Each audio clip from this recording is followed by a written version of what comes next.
Busy. Um, okay, so I built this platform for my kids. I had a ladder, a 20-foot ladder up to it. I let them go up there and jump around, and that was it. I took that ladder down. You know, it was bouncy, and they were all over the place. So I looked at that treehouse for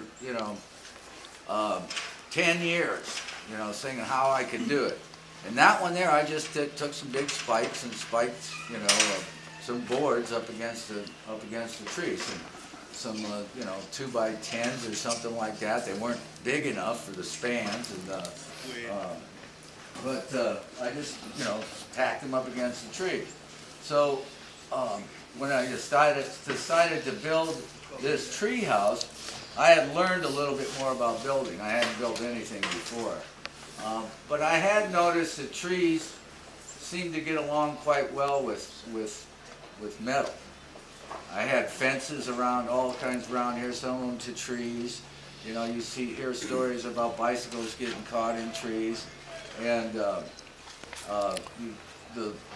trees would just eat the wire up, all right? And I also, living in Oregon and here, I knew a lot about wood rotting after 10 years. And I knew the planks that I had on there were starting to rot right by where the tree was. So one of my first ideas was to put metal in between the log, which I was using logs because they were cheaper, I could go out and get them, and the tree. But most tree houses before that, were done by nails or bolting directly to the tree. So this is like one of the first, parts of tree houses, which just nail into the tree. Now, what happens and what I've seen looking at trees is, and you guys might have seen some of this too. If you got, a little kid's tree house has got a ladder bolted up against the tree. It's got 2x4s, nailed into the tree. And if you go back and look at those 10, 15 years later, you see one of three things. Either that 2x4 got pushed out by the tree because there was only so many nails in it, or that board, the nails were pulled through the wood. The wood got soft enough and pulled the nails through the wood, so the bark of the tree was pushing them out. Or the tree grew around that board, right?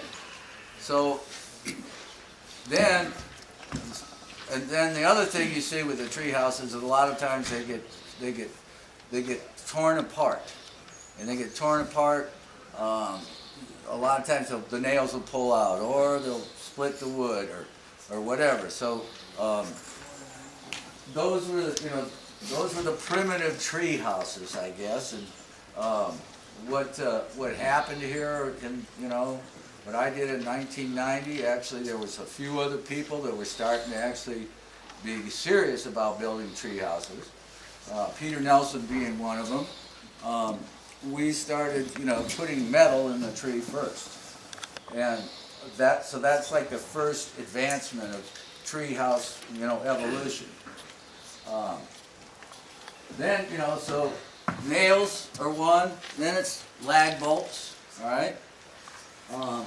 Now, with this, and then I put the metal in between there, and then the logs, all right? So, as time went on, after 4 years after the county came after me to try to get this thing to tear down, we did a stress test on this. And it held up. It held over 10,000 pounds of weight on it. All right?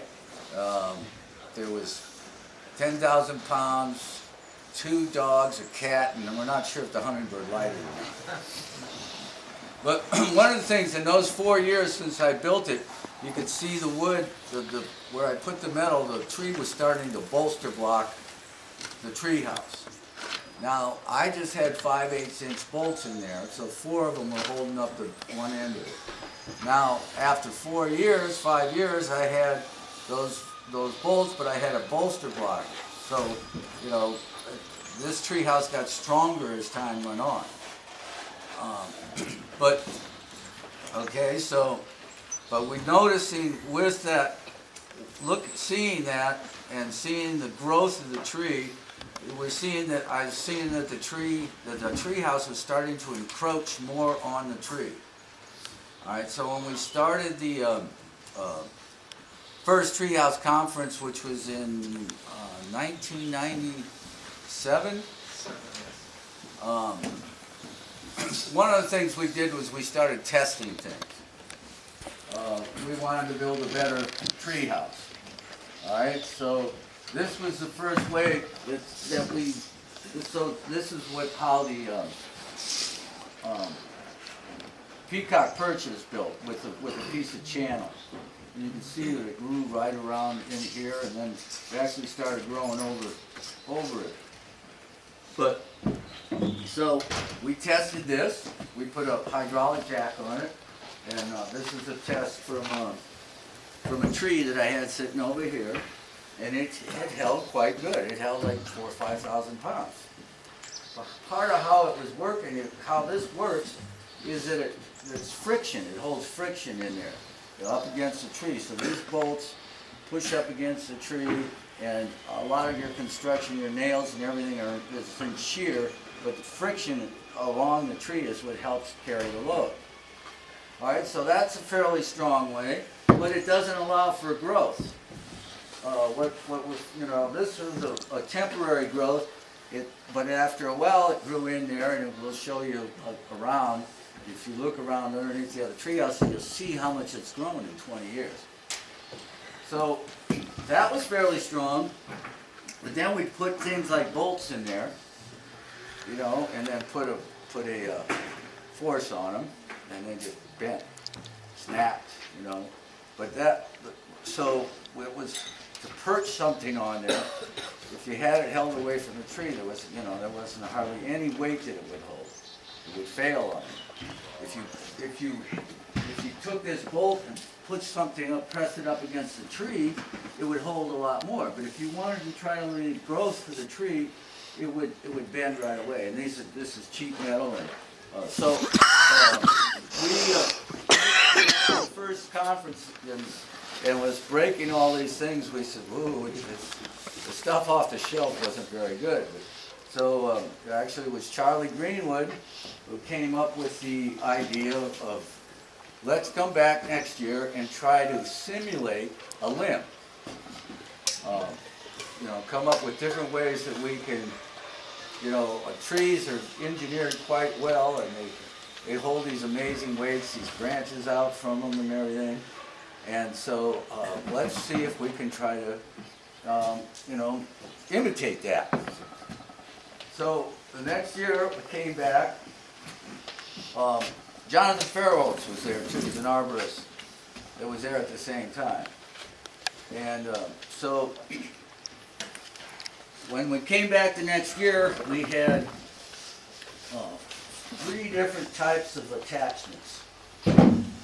Charlie Greenwood was trying to put a plug in the tree, a wide plug, and then holding it in with a lag bolt, right? So to be like a branch, right?